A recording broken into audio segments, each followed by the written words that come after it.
ISL. ISL എന്ന് പറയുമ്പോൾ ഇന്ത്യയിലെ ഫുട്ബോൾ പ്രേമികൾക്ക് മറക്കാനാവാത്ത മൂന്നക്ഷരങ്ങളാണ്. ഇപ്പോൾ ആ ഒരു മൂന്നക്ഷരങ്ങൾ ഇന്ത്യൻ ഫുട്ബോൾ പ്രേമികൾക്ക് ഒരുപാട് ടെൻഷനും അതുപോലെ തന്നെ ഒരുപാട് സങ്കടവും നൽകുന്ന മൂന്നക്ഷരങ്ങളായി മാറിയെങ്കിൽ കൂടിയും ഇപ്പോൾ ISL എന്ന് പറയുന്ന ഒരു സംഭവം ഇന്ത്യയിൽ 10 വർഷങ്ങൾക്ക് മുമ്പേ വരുന്നു. അപ്പോൾ ഏതൊരു ഇന്ത്യൻ ഫുട്ബോൾ പ്രേമിയെ പോലെയും ഞാനും ഒരുപാട് ആഗ്രഹിച്ച ഒരു സ്റ്റാർട്ടായിരുന്നു. ഇന്ത്യൻ ഫുട്ബോളിന്റെ ഒരു പുതിയൊരു തുടക്കമായിട്ട് തന്നെ വിഭാവനം ചെയ്ത ഒരു പദ്ധതിയായിരുന്നു ISL. അങ്ങനെ ISL വരുന്നു. ISLിലേക്ക് ലോകത്ത് നമ്മൾ കണ്ടുപരിചയിച്ച, നമ്മൾ കണ്ടാർത്തുല്ലസിച്ച കളിക്കാരൊക്കെ അവരുടെ പ്രൈം കാലഘട്ടം കഴിഞ്ഞിട്ടാണെങ്കിലും ISLിൽ പങ്കെടുക്കുന്നു. നമുക്കൊക്കെ അവരൊക്കെ ഇന്ത്യൻ മണ്ണിൽ പന്ത് തട്ടുന്ന ഒരു സുവർണ നിമിഷം കാണാൻ സാധിക്കുന്നു. അങ്ങനെ ISL വളരെ സംഭവ ബഹുലമായി തുടങ്ങുന്നു. കാരണം ഒരുപാട് പരസ്യങ്ങൾ നമ്മൾക്ക് എക്സ്പെക്ട് ചെയ്യുന്നതിനേക്കാൾ കൂടുതൽ വലിയ സ്പോൺസേഴ്സ്, അതുപോലെ തന്നെ പരസ്യം കൊടുക്കാനായാലും സിസ്കോ അങ്ങനെയുള്ള വലിയ വലിയ കമ്പനികളുടെയൊക്കെ ബോർഡുകളും അതുപോലെ തന്നെ ആ ഒരു ഇന്ത്യൻ ഫുട്ബോളിൽ ഇതേവരെ കാണാത്ത രീതിയിലുള്ള മാറ്റങ്ങൾ ISL ഇനീഷ്യലി തന്നെ കൊണ്ടുവരുന്നു. അതൊക്കെ നമുക്ക് തന്നെ വളരെയധികം അത്ഭുതാവഹമായിട്ടുള്ള ഒരു മാറ്റം തന്നെയായിരുന്നു ആ ഒരു സമയത്ത്. അങ്ങനെ ഇരിക്കെ ISL ഇന്ത്യൻ ഫുട്ബോൾ പ്രേമികൾക്ക് വളരെ കോമ്പറ്റീറ്റീവ് ആയിട്ടുള്ള ഫുട്ബോൾ കാണുവാനും അതുപോലെ തന്നെ വളരെ മികച്ച രീതിയിലുള്ള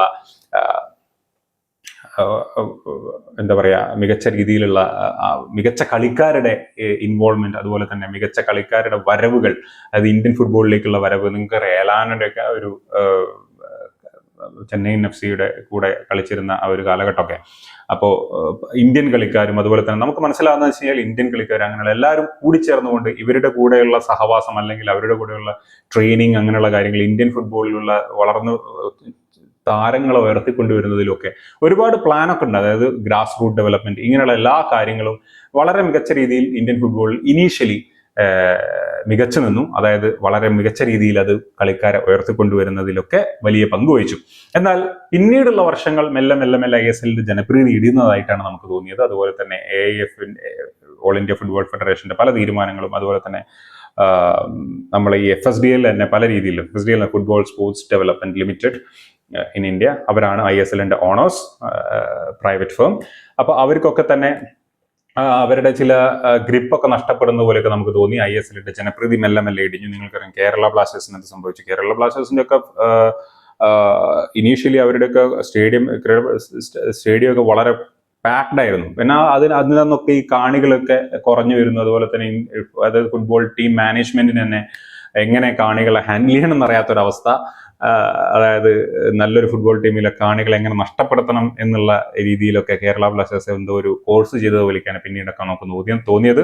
അപ്പൊ ഒരുപാട് പ്രശ്നങ്ങളും ISLന് പിന്നെ മെല്ലെ വന്നു തുടങ്ങി. ജനപ്രീതി ഇടിഞ്ഞു തുടങ്ങി. ISL അവസാനം 10 കൊല്ലങ്ങൾക്ക് ശേഷം ഒരു കംപ്ലീറ്റ്ലി സ്റ്റാൾഡ് ആവുന്ന ഒരവസ്ഥയിലേക്ക് എത്തി. അതിന്റെ മെയിൻ കാരണം AIFന്റെ പിടിവാശി തന്നെയാണ്. ഒരു ഇന്ത്യയിലെ ഫുട്ബോൾ ഉയർത്തുക എന്നുള്ള ആ ഒരു ഇതിൽ നിൽക്കേണ്ട ഒരു ഗവേണിംഗ് ബോഡി എന്ത് ചെയ്തു, ഇന്ത്യൻ ഫുട്ബോളിനെ നശിപ്പിക്കുന്ന ഒരവസ്ഥയിലേക്ക് എത്തിച്ചു എന്ന് തന്നെ വേണം പറയാൻ. നിങ്ങൾക്കറിയാം, ഇപ്പോൾ നമ്മളെ ഇന്ത്യൻ ഫുട്ബോളിന്റെ ഒരു ക്വാളിറ്റിനെ പറ്റിയൊക്കെ നോക്കുകയാണെങ്കിൽ വളരെ മികച്ച രീതിയിൽ തുടങ്ങിയ ISL പിന്നീട് റഫറിങ്ങിലെ പോരായ്മകളും അതുപോലെ തന്നെ ടെലികാസ്റ്റിലെ പോരായ്മകളും അങ്ങനെയുള്ള ഒരുപാട് പോരായ്മകൾ, അത് ഫിക്സ്ചേഴ്സിലുള്ള ഒരു തുടക്കത്തിലുണ്ടായിരുന്ന ഒരു ജഗപൊക, അതൊക്കെ പിന്നീട് കുറച്ചുകൊണ്ട് വന്നെങ്കിലും നമുക്ക് അത്ര ഒരു കോമ്പറ്റീറ്റീവ് ആയിരുന്നില്ല ലീഗ്. എപ്പോഴും നമുക്ക് ചില കളികളിലൊക്കെ തുടക്കം മുതൽ അവസാനം വരെ വിസിലടി മാത്രമേ കേൾക്കുന്നുണ്ടായിരുന്നുള്ളൂ. അങ്ങനെയുള്ള ഒരുപാട് പ്രശ്നങ്ങൾ. ഇപ്പൊ കേരള ബ്ലാസ്റ്റേഴ്സിന്റെ കേസിൽ തന്നെയാണെങ്കിലും നമുക്ക് ഒരുപാട് റഫറിങ്ങിലെ പോരായ്മകൾ, നമുക്ക് സ്വന്തം ടീമിനാകുമ്പോൾ അത് കൂടുതൽ നമുക്കത് എഫക്ട് ചെയ്യും അല്ലെ. അപ്പൊ അങ്ങനെയുള്ള കാര്യങ്ങളൊക്കെ വന്നു. റഫറിങ്ങിലെ പോരായ്മകൾ AIFന്റെ ഭാഗത്തുനിന്ന് ഒരു നടപടി ഉണ്ടാകാതെ മുന്നോട്ട് പോയി. അത് തന്നെ കളി കൂടുതൽ വിരസമാക്കി. റഫറിമാരുടെ അനാവശ്യമായിട്ടുള്ള ഇടപെടലുകളും അനാവശ്യമായിട്ടുള്ള വിസിലിംഗ്, അത് തന്നെ വളരെ അരോചകമായി തോന്നിയ ഒരു സംഗതിയൊക്കെ ആയിരുന്നു ആ ഒരു സമയത്ത്. അപ്പോൾ ഇങ്ങനെയുള്ള കാര്യങ്ങൾ, അങ്ങനെ പല കാര്യങ്ങളും, അതുപോലെ തന്നെ ടെലികാസ്റ്റിലെ ആ ഒരു ക്വാളിറ്റി ഇല്ലായ്മ, അതുപോലെ നിങ്ങൾക്കറിയാം, ഞാൻ പറയാം, അതായത് ഈ AFCയുടെ മാച്ചുകളൊക്കെ നടക്കുന്ന സമയത്ത്, AFC ചാമ്പ്യൻസ് ലീഗ് അതിന്റെ സംബന്ധമായിട്ടുള്ള AFC കപ്പിന്റെ ഒക്കെ മാച്ചുകൾ നടക്കുന്ന സമയത്ത് ISL എന്നുള്ള ചില അവരായിട്ട് ISL ടീമുകൾക്ക് ആദ്യ 3 സ്ഥാനങ്ങളിലെത്തിയ ടീമുകൾക്കൊക്കെ എൻട്രി ഉണ്ടായിരുന്നു. അപ്പൊ ആ ടീമുകളുടെയൊക്കെ മത്സരങ്ങൾ സമയം AFCയുടെ മാച്ച് വരുന്ന സമയത്ത് ഞാൻ കണ്ടിട്ടുണ്ട്. അതായത് ബാംഗ്ലൂർ FC കളിക്കുന്ന സമയത്ത് പുറത്തു പോയപ്പോൾ ഓക്കെ ഫൈൻ, ആ ടെലികാസ്റ്റ് ഒക്കെ അവരുടെ രാജ്യത്തെ രീതിയിൽ കണ്ടു.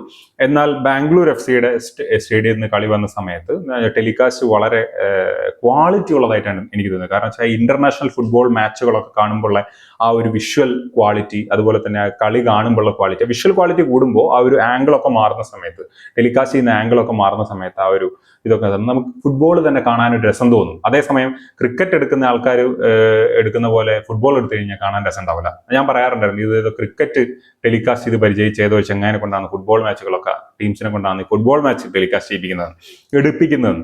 കാരണം എന്താ വെച്ച് കഴിഞ്ഞാൽ ബോളിന്റെ വഴിയാണ് ക്യാമറ ഉണ്ടാകുക, അങ്ങനെ അല്ലല്ലോ.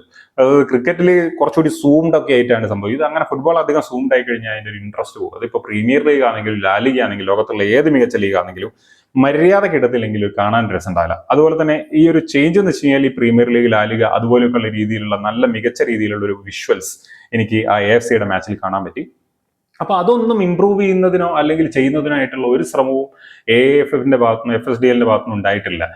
റഫറിങ്ങിൽ ഞാൻ നേരത്തെ പറഞ്ഞല്ലോ, റഫറിങ്ങിൽ അതൊന്നും ഉണ്ടായിട്ടില്ല. അതൊക്കെ ശരിക്കും പറഞ്ഞാൽ ഇന്ത്യൻ ഫുട്ബോളിൽ പുറകോട്ട് അടുപ്പിക്കുന്നു. കാരണം മോശപ്പെട്ട വിഷ്വൽ ക്വാളിറ്റി ആണെങ്കിൽ ഈ ഒരു കാലഘട്ടത്തിൽ ആരെങ്കിലും അത് നമുക്ക് ശരിക്കും എനിക്ക് പറഞ്ഞാൽ വിരസത സമ്മാനിക്കുന്ന ഒരു തരം ടെലികാസ്റ്റ് ആയിരുന്നു പിന്നീട് എനിക്ക് തോന്നിയത്. ഇനീഷ്യലി അത് ഉണ്ടായിരുന്നു, പക്ഷേ തുടക്കത്തിൽ നമ്മൾ കേരള ബ്ലാസ്റ്റേഴ്സിന്റെ അതുപോലെ തന്നെ സാൾട്ട് ലേക്കിൽ അതുപോലെ വലിയ വലിയ സ്റ്റേഡിയം എന്നൊക്കെ നല്ല കളി കാണുന്ന സമയത്ത് എടുക്കാന്ന് പറഞ്ഞ ആൾക്കാർ എടുത്തിട്ട് നല്ല രസം ഉണ്ടായിരുന്നു ഫുട്ബോൾ കളി കാണാനൊക്കെ ആയിട്ട്. എന്നാൽ പിന്നീട് അത് കുറഞ്ഞു വന്നു, ക്വാളിറ്റി ഒരു പക്ഷേ സാമ്പത്തിക ബുദ്ധിമുട്ടോ അതുകൊണ്ടായിരിക്കും. നിങ്ങൾക്കറിയാം, കഴിഞ്ഞ 10 കൊല്ലമായിട്ട് ഒറ്റ ISL ക്ലബ്ബുകളും ശരിക്കും ലാഭത്തിലല്ല എന്ന് വേണമെങ്കിൽ പറയാം. ഒരുപാട് പ്രശ്നങ്ങൾ അതിന്റെ ചുറ്റുപറ്റിയുണ്ട്. എന്നാലും ഇന്നല്ലെങ്കിൽ നാളെ അത് നന്നാവും എന്ന് തോന്നി. മോഹൻ ബഗാനൊക്കെ വളരെ മികച്ച രീതിയിൽ ടീമിനെ ഒരുക്കി. കേരള ബ്ലാസ്റ്റേഴ്സ് അതിന്റെ കാര്യത്തിൽ വളരെയധികം പിന്നോട്ട് പോയെങ്കിൽ കൂടിയും എത്രയധികം ആരാധക വൃന്ദമുള്ള ഒരു ടീമിന് അതുപോലെ ഒരു അപജയം സംഭവിച്ചെങ്കിലും മോഹൻ ബഗാൻ അതുപോലെ തന്നെ FC ഗോവ, അങ്ങനെ മുംബൈ സിറ്റി FC ഒക്കെ വളരെ നന്നായി ടീമുകൾ ഒരുക്കി. അപ്പൊ ISL കോമ്പറ്റീറ്റീവായി നിലനിർത്താൻ അവരുടെ എല്ലാ രീതിയിലുള്ള കഴിവും ഉപയോഗിച്ചു എന്ന് തന്നെ വേണമെങ്കിൽ പറയാം.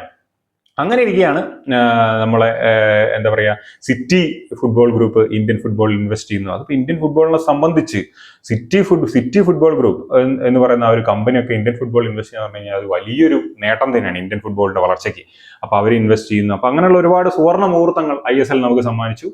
അങ്ങനെ ഇരിക്കെ മെല്ലെ ഈ സാധനങ്ങളൊക്കെ കുറഞ്ഞു തുടങ്ങി. AIFF-ന്റെ കൂടുതൽ ഇടപെടലുകളും അങ്ങനെ ഇങ്ങനെയൊക്കെ വന്നതിന് ശേഷം ഇന്ത്യൻ ഫുട്ബോളിനെ വേറൊരു തലത്തിലേക്ക് കൊണ്ടുപോകേണ്ട AIFF ഞങ്ങൾക്ക് പൈസ മാത്രം മതി, ഇന്ത്യൻ ഫുട്ബോളിനെ വളർത്തേണ്ട ചുമതലയൊക്കെ നിങ്ങൾക്കാണ് എന്നുള്ള രീതിയിൽ. അത് നമുക്കറിയാം, ഇന്ത്യൻ ഫുട്ബോളിന്റെ കോച്ചിനെ സെലക്ട് ചെയ്യുന്ന രീതിയിലും അതുപോലെ തന്നെ ഇന്ത്യൻ ഫുട്ബോളിന്റെ വളർച്ചയ്ക്ക് വേണ്ടിയുള്ള കോൺട്രിബ്യൂഷൻസ് കൊടുക്കുന്നതിലും AIFF പിന്നോക്കം പോയി എന്ന് തന്നെ പറയണം. ശരിക്കും പറഞ്ഞ പുതിയ ഗവേണിംഗ് ബോഡിയൊക്കെ വന്ന സമയത്ത്, ഈ കല്യാൺ ജോബിയൊക്കെ വന്ന സമയത്ത് ഞാൻ വിചാരിച്ചു AIF-ന് അയാളുടെ ഒരു കെട്ടുമൊട്ടൊക്കെ കണ്ടപ്പോൾ AIF അടിപൊളിയാവുന്നൊക്കെ വിചാരിച്ചു. എന്നാൽ AIF എന്താ ചെയ്ത് ISL-ന്റെ എക്സ്പയറി, കോൺട്രാക്ട് എക്സ്പയറിക്ക് ലാസ്റ്റ് വരെ വെയിറ്റ് ചെയ്തു. ശരിക്കും പറഞ്ഞ 1 വർഷം മുന്നൊക്കെ ഇതിന്റെ കാര്യങ്ങളും സംഭവങ്ങളൊക്കെ ചെയ്ത് ഡിസ്കഷൻസ് സ്റ്റാർട്ട് ചെയ്ത് ഇതിലേക്ക് എത്തുന്നതിന് പകരം ഇത് തീരാനായപ്പോഴാണ് AIF ഇതിന്റെ ഡിസ്കഷൻസ് ഒക്കെ തുടങ്ങിയത്. FSDL ഒക്കെ പറയുന്നത് ഞങ്ങൾ ആദ്യം മുതലേ ഇങ്ങനെ ഇവരുമായിട്ട് സംസാരിച്ചുകൊണ്ടിരുന്നു. അതായത് ഇതിനെപ്പറ്റി, നമ്മളെ റിന്യൂവലിനെ പറ്റിയൊക്കെ സംസാരിച്ചപ്പോൾ AIF-ന്റെ അടുത്ത് റെസ്പോൺസ് ഒന്നും ഉണ്ടായിരുന്നില്ല. ഒരു റെസ്പോൺസിബിൾ ആയിട്ടുള്ള ഒരു ഗവേണിംഗ് ബോഡിന്റെ അടുത്ത് ഒരിക്കലും സംഭവിക്കാൻ പാടില്ലാത്ത ഒരു കാര്യമാണ് സംഭവിച്ചത്. അതുപോലെ തന്നെ AIF അതുവഴി എന്ത് ചെയ്തു, ഇന്ത്യൻ ഫുട്ബോളിനെ ഒരു സ്റ്റാൻഡ് സ്റ്റില്ലിലേക്ക് തള്ളിവിട്ടു. ശരിക്കും പറഞ്ഞു കഴിഞ്ഞാൽ ഇന്ത്യൻ ഫുട്ബോളിന്റെ ഭാവിയെ തന്നെ FC ഗോവ ഒക്കെ ഈ കഴിഞ്ഞ AFC-ന്റെ മാച്ചിനിടയ്ക്ക് അവർ പ്രതിഷേധിക്കുക വരെ ഉണ്ടായി. അപ്പൊ അങ്ങനെയുള്ള ഒരുപാട് നിർഭാഗ്യകരമായ സംഭവങ്ങളിലൂടെയാണ് ഇന്ത്യൻ ഫുട്ബോൾ കഴിഞ്ഞ കുറച്ച് മാസങ്ങളായിട്ട് കടന്നു പോകുന്നത്, അല്ലെങ്കിൽ കഴിഞ്ഞ ഒരു 2-3 വർഷമായിട്ട് കടന്നു പോകുന്നത്. ISL-ന്റെ ജനപ്രീതി ഇടിയുന്നു, ആ ഒരു തുടക്കത്തിലുണ്ടായിരുന്ന ഒരു സംഭവങ്ങളൊക്കെ നശിക്കുന്നു. അപ്പോൾ ഇന്ത്യൻ ഫുട്ബോൾ വീണ്ടും പഴയ കോരന് കഞ്ഞി മുമ്പിൽ തന്നെ എന്ന് പറഞ്ഞതുപോലെ തന്നെ ഒരു കണ്ടീഷനിലേക്ക് പോയി തുടങ്ങിയപ്പോഴാണ് അതിന്റെ മുകളിൽ അവസാനത്തെ ആണി അടിച്ചതാണ് ഈ ISL-ന്റെ ഒരു എന്താ പറയുക നിർത്തിവെക്കൽ. അപ്പോൾ നമുക്ക് പറയാം, നിങ്ങൾക്കറിയാം, ഇപ്പോൾ ഞാൻ കമ്പയർ ചെയ്യുമ്പോൾ ഇപ്പോൾ ക്രിക്കറ്റിനെയും ഇന്ത്യൻ ഫുട്ബോളിനെയും പറ്റി ക്രിക്കറ്റിന് ഒരുപാട് ഇൻവെസ്റ്റ്മെന്റ് വരുന്നുണ്ട്. അതുപോലെ തന്നെ ഫുട്ബോളിന് ശരിക്കും പറഞ്ഞ ഇൻവെസ്റ്റ്മെന്റ് വരും. അത് ഫുട്ബോളിനെ ഉയർത്താൻ വേണ്ടി അത് നടത്തുന്ന ആൾക്കാർ ശ്രമിച്ചു കഴിഞ്ഞാൽ. പക്ഷെ അത് ചെയ്യാതെ കണ്ട് ഫുട്ബോളിനൊരു മികച്ച സംഭവം കൊടുക്കാതെ, ഫുട്ബോളിന് ഒരു ഉയർച്ചയ്ക്കുള്ള ഒരു എലമെന്റ് കൊടുക്കാതെ അത് അതിന്റെ രീതിയിൽ നടന്നോട്ടെ എന്നുള്ള കണ്ടീഷനിൽ പോകുന്നതാണ് കഴിഞ്ഞ കുറച്ച് വർഷങ്ങളായിട്ട് നമ്മൾ മനസ്സിലാക്കിയത്, കണ്ടത്. അതാണ് ഈ ഒരു പ്രശ്നത്തിലേക്ക് വഴി തെളിയിച്ചത്. ഓൾ ഇന്ത്യ ഫുട്ബോൾ ഫെഡറേഷൻ ശരിക്കും പറഞ്ഞു കഴിഞ്ഞാൽ തുടക്കം മുതൽ ഈ ഒരു സമയം വരെ എടുത്തു കഴിഞ്ഞാൽ അവർ പല കാര്യങ്ങളിൽ നിസ്സംഗത പാലിച്ചിരുന്നു, അല്ലെങ്കിൽ വലുതായിട്ട് കേടായിരുന്നില്ല എന്നുള്ളത് തന്നെയാണ് നമുക്ക് മനസ്സിലാക്കാൻ പറ്റുന്നത്. അതിന് പല കാരണങ്ങളുണ്ട്. ഞാൻ നേരത്തെ പറഞ്ഞല്ലോ, കോച്ചിന്റെ കാരണങ്ങൾ, അതുപോലെ തന്നെ ടീം ബിൽഡ് ചെയ്യുന്ന അല്ലെങ്കിൽ മികച്ച താരങ്ങൾ ഓർത്തുകൊണ്ട് ആ ഒരു ഈവൻ FSDL ആണ് ചെയ്യുന്നതെങ്കിൽ അതിന് മോണിറ്റർ ചെയ്യുക എന്നുള്ളത്, അത് ഏതെങ്കിലും ഒരു കുറവുണ്ടെങ്കിൽ അത് ഇമ്മീഡിയറ്റ്ലി അവരെ അറിയിക്കുക, നിങ്ങൾ അത് ചെയ്യുന്നതിൽ നിങ്ങൾ കോൺട്രാക്ട് പരമായി നിങ്ങൾ അതിൽ പുറകോട്ട് പോകുന്നു. ഇങ്ങനെയുള്ള കാര്യങ്ങളൊന്നും തന്നെ AIFFന്റെ ഭാഗത്ത് ഉണ്ടായില്ല. AIFFന്റെ ഭാഗത്ത് നിന്ന് ഉണ്ടായത് ഈ പൈസയുടെ കാര്യത്തിൽ ഒരു സംഭവം, നിങ്ങളും കൂടി ഇതിന്റെ പ്രോഫിറ്റ് ഷെയറിങ് അല്ലെങ്കിൽ ഈ നഷ്ടം വരികയാണ്, നഷ്ടം ഷെയർ ചെയ്യണം എന്നുള്ള കണ്ടീഷനിൽ പറഞ്ഞപ്പോൾ അത് ഞങ്ങൾക്ക് പറ്റില്ല എന്നുള്ള തീരുമാനം. അതായത് പണം മാത്രമായിരുന്നു അവരുടെ ലക്ഷ്യം എന്ന് വേണം കരുതാൻ. അത് ഫുട്ബോളിന്റെ ഡെവലപ്മെന്റിനെ പറ്റിയോ അങ്ങനെയുള്ള കാര്യങ്ങളിലോ AIFF അത്ര വലിയ ഒരു കൺസേൺ ആയിരുന്നില്ല എന്ന് വേണം കരുതാൻ. അങ്ങനെ ഇരിക്കെ ആണ് ഈ നമ്മൾ ഞെട്ടിപ്പിക്കുന്ന ഒരു ന്യൂസ്, ഞെട്ടിപ്പിക്കുന്നതെന്ന് പറയുന്നത് ഇന്ത്യൻ ഫുട്ബോളിനെ ഞെട്ടിക്കുന്നത്, കുറക്കാവ് വേൾഡ് കപ്പിലേക്ക്, ഫിഫ വേൾഡ് കപ്പിലേക്ക് യോഗ്യത നേടുന്നു. അത്രയും ചെറിയൊരു രാജ്യം, വളരെ കുറഞ്ഞ പോപ്പുലേഷനുള്ള ഒരു രാജ്യം വേൾഡ് കപ്പിലേക്ക് യോഗ്യത നേടുന്നു. അത് ഇന്ത്യയുടെ തല താഴ്ത്തി നിൽക്കേണ്ട ഒരു അവസ്ഥയാണ് ആ ഒരു കണ്ടീഷൻ. കാരണം എന്താ വെച്ച് കഴിഞ്ഞാൽ, അതുപോലൊരു ചെറിയൊരു രാജ്യത്തിന് ഒരു ഫുട്ബോൾ ടീമിനെ ഉണ്ടാക്കി വേൾഡ് കപ്പ് കളിപ്പിക്കാൻ പറ്റിയെന്നുണ്ടെങ്കിൽ ഇന്ത്യൻ ഫുട്ബോളിന് എന്തുകൊണ്ട് സാധിച്ചുകൂടാ? ശരിക്കും പറഞ്ഞ വ്യക്തമായ ഒരു വിഷനും ഒരു ഇതും ഉണ്ടെങ്കിൽ ഇന്ത്യൻ ഫുട്ബോൾ വളരെ മികച്ച രീതിയിലേക്ക് പോകാൻ അധിക കാലമൊന്നും വേണ്ട. നമ്മൾ പറഞ്ഞ പോലെ ഇപ്പം നിങ്ങൾക്കറിയാം, ഗോട്ട്, അതായത് മെസ്സിയുടെ ഇന്ത്യ ടൂർ കഴിഞ്ഞിരിക്കുകയാണ്. ആ ടൂറിന് വേണ്ടിയിട്ട് കോടികളാണ് ചെലവഴിച്ചിരിക്കുന്നത്, കോടികൾ. അപ്പൊ അത്രയും ആൾക്കാർ മെസ്സിനെ കാണാൻ വന്നു. അപ്പോൾ ഫുട്ബോളിന് ഇഷ്ടപ്പെടുന്ന അല്ലെങ്കിൽ ഫുട്ബോളിനെ ഫോളോ ചെയ്യുന്ന ഒരുപാട് ആൾക്കാർ ഇന്ത്യയിലുണ്ട് എന്നുള്ളതിന്റെ ഒരു തെളിവാണ്. എല്ലാ സ്റ്റേഡിയവും നിറഞ്ഞു കവിഞ്ഞിരുന്നു.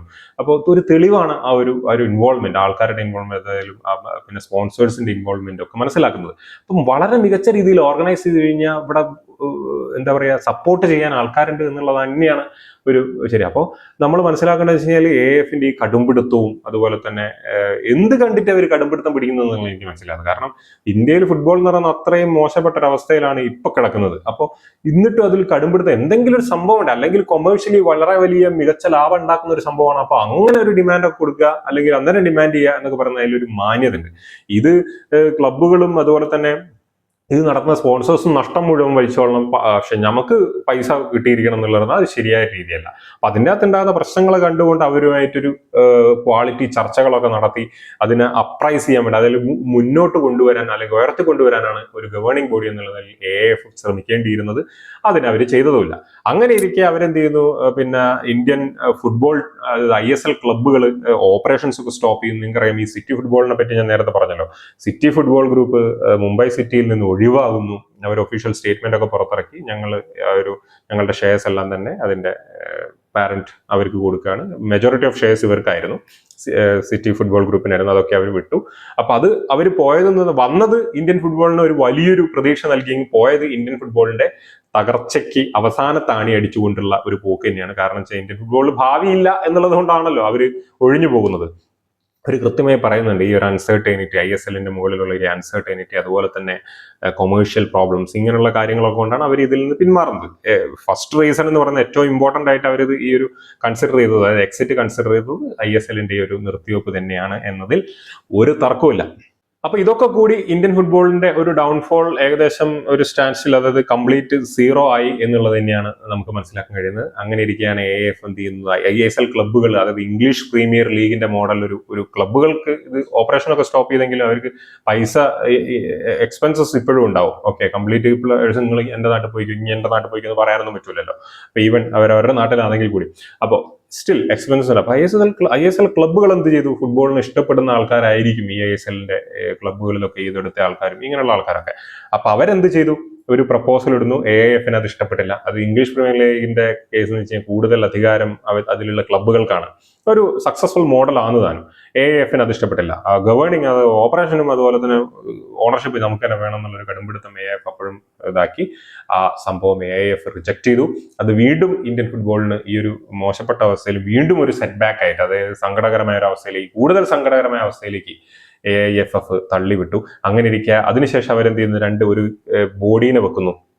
അവർ ഇന്ത്യൻ ക്ലബ്ബുകളുമായി സംസാരിച്ചൊരു സൊല്യൂഷനിലെത്തുക, ISLന്റെ സ്റ്റാർട്ടിനെ സംബന്ധിച്ച് ഒരു സൊല്യൂഷനിലെത്തുക എന്നുള്ളത് വെച്ചിട്ട്. അപ്പൊ ഈ ഗവേണിംഗ് ബോഡി വെച്ച ഈ കമ്മിറ്റി ഒരു പിറ്റേന്ന് കഴിഞ്ഞ ആഴ്ച ഒരു ഇതായിട്ട് വരുന്നു. അതായത് എങ്ങനെയാ അത് ശരിക്കും പറഞ്ഞെങ്ങനെ, ISL സ്റ്റാർട്ട് ചെയ്തിട്ടില്ല, ഇപ്പൊ തന്നെ പറയാം, ISL ഫൈനൽ ഇന്ന വേദിയിൽ ഇന്ന ദിവസം നടക്കും, അതുപോലെ തന്നെ ഇന്ന ടീമുകളാണ് കളിക്കുക, ആ രീതിയിലൊക്കെ ഒരു നടക്കാത്തൊരു സംഭവം.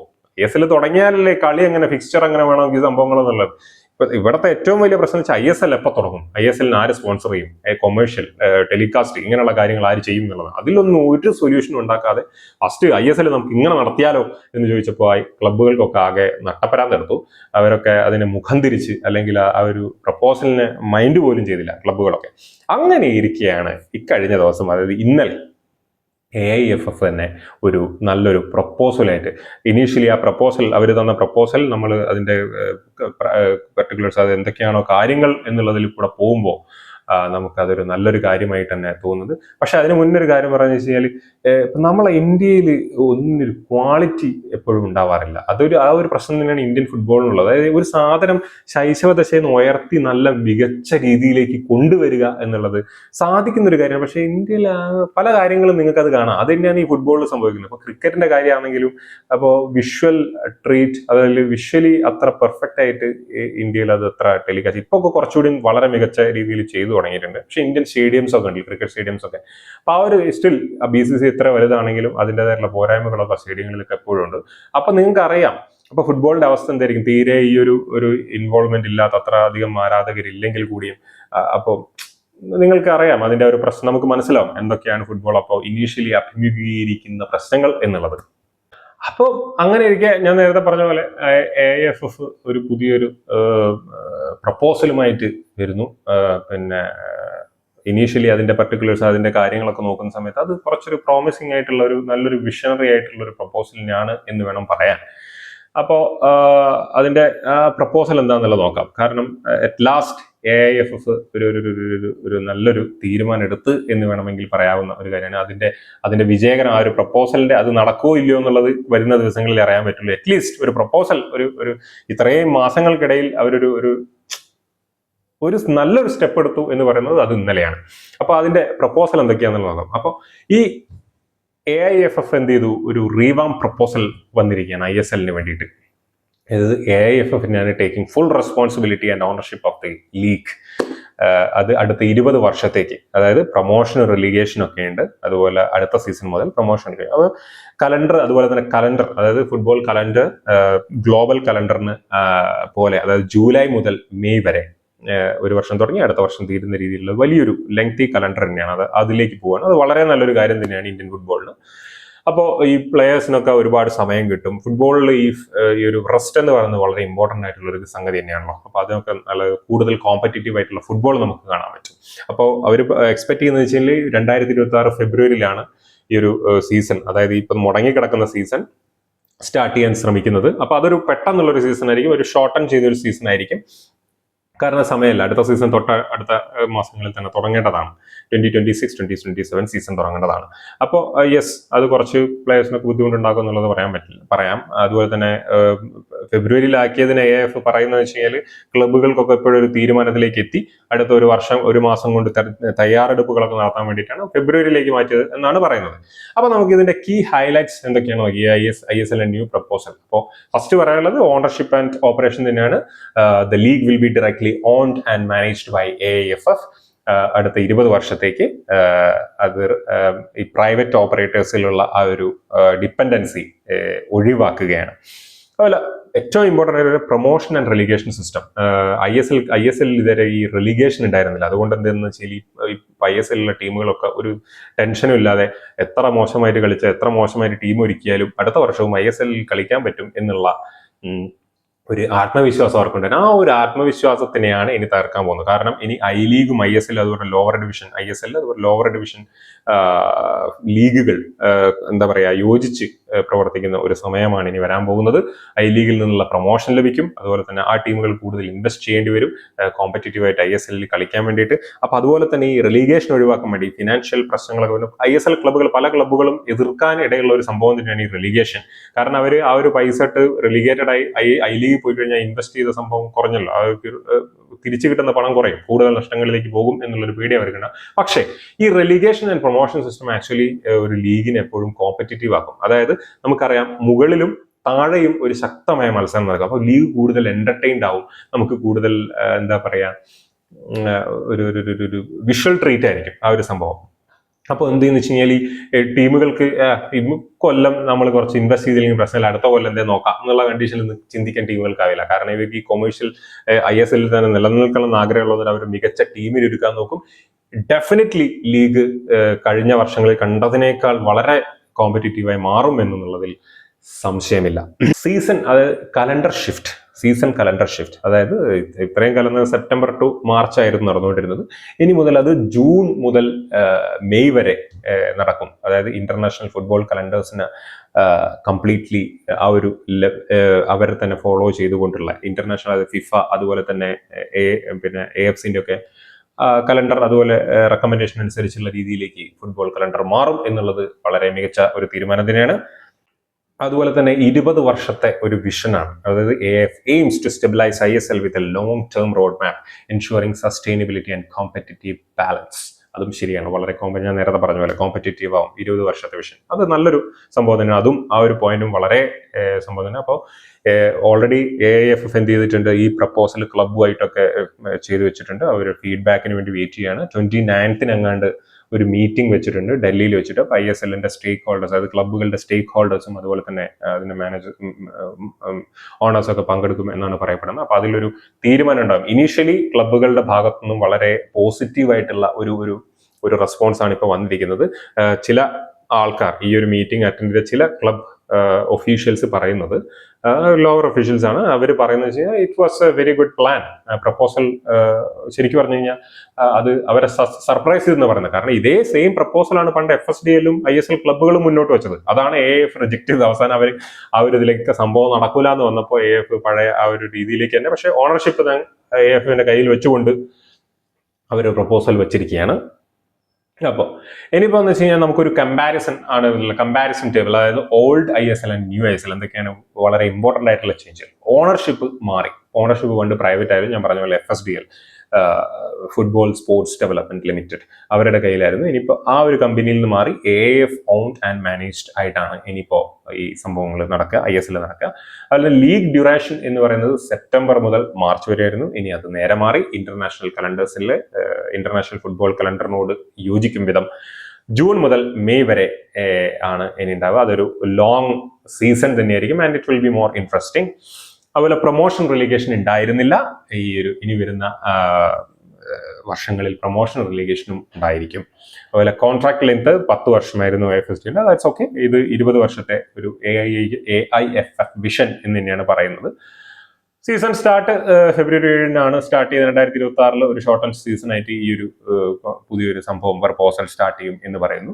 ഓക്കെ, അപ്പൊ ഇനി നമുക്ക് ഇതിന്റെ ചലഞ്ചസ് ആൻഡ് റിസ്ക്സ് എന്തൊക്കെയാണെന്നുള്ളത് നോക്കാം. അപ്പോൾ ചില ക്ലബ്ബുകൾ ഞാൻ നേരത്തെ പറഞ്ഞ പോലെ ഇത് റെസിസ്റ്റ് ചെയ്യാൻ സാധ്യതയുണ്ട്, റെലിഗേഷൻ റെസിസ്റ്റ് ചെയ്യാൻ സാധ്യതയുണ്ട്, കാരണം അവരുടെ ഫൈനാൻഷ്യൽ റിസ്ക് കൺസിഡർ ചെയ്തുകൊണ്ട്. പിന്നെ അപ്പൊ transition logistics, February start means compressed scheduling and possible player ഫാറ്റിക്. ഞാൻ നേരത്തെ പറഞ്ഞ പോലെ, അതായത് ഈ ഒരു ഇനീഷ്യൽ സീസൺ ഒരു പക്ഷേ പ്ലെയേഴ്സിന് വളരെ വലിയ ബുദ്ധിമുട്ടുണ്ടായി. ഫെബ്രുവരി മാർച്ച് ഏപ്രിൽ മെയ് ഒരു 4 മാസമേ ഉള്ളൂ. അത് കഴിഞ്ഞ് ഇമ്മീഡിയറ്റ്ലി റെസ്റ്റ് ഇല്ലാതെ ശരിക്കും പറഞ്ഞു കഴിഞ്ഞാൽ അവർക്ക് പുതിയ സീസണിലേക്ക് കടക്കേണ്ടി വരും. ഒരുപക്ഷെ മെയ് വരെ എക്സ്റ്റെൻഡ് ചെയ്ത് പോയില്ലെങ്കിൽ ഫെബ്രുവരി മാർച്ച് ഏപ്രിൽ വരെയെങ്കിലൊക്കെ നടത്താൻ പറ്റുള്ളൂ. 3 മാസമേ ഉള്ളൂ. ഒരു ബിസി സ്കെഡ്യൂൾ ആയിരിക്കും ISLന്റെ ഈ ഒരു സീസൺ. പിന്നെ കൊമേഴ്ഷ്യൽ അൺസർട്ടൈനിറ്റി, ഇപ്പോഴും ഈ ഒരു പ്രപ്പോസൽ വന്നിട്ടേ ഉള്ളൂ. അതിന് ഇതേവരെ സ്പോൺസേഴ്സിനെ കിട്ടിയിട്ടില്ല. ഇനിയിപ്പോൾ ഒരു സ്പോൺസറിനെ കിട്ടണം ISLന്. അതുപോലെ തന്നെ പിന്നെ ബാർക്ലേസ്, ഇംഗ്ലീഷ് പ്രീമിയർ ലീഗ്, അങ്ങനത്തെ ഒരു സ്പോൺസറിനെ വേണം.